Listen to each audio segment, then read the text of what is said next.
ہو، اور جو نعمتیں تم کو میسر ہیں سب اللہ کی طرف سے ہیں۔ پھر جب تم کو کوئی تکلیف پہنچتی ہے تو اسی کے آگے فریاد کرتے ہو،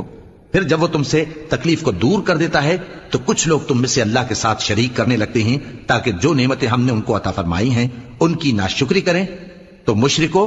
دنیا میں فائدے اٹھا لو، پھر ان قریب تم کو اس کا انجام معلوم ہو جائے گا، اور ہمارے دیے ہوئے مال میں سے ایسی چیزوں کا حصہ مقرر کرتے ہیں جن کو جانتے ہی نہیں۔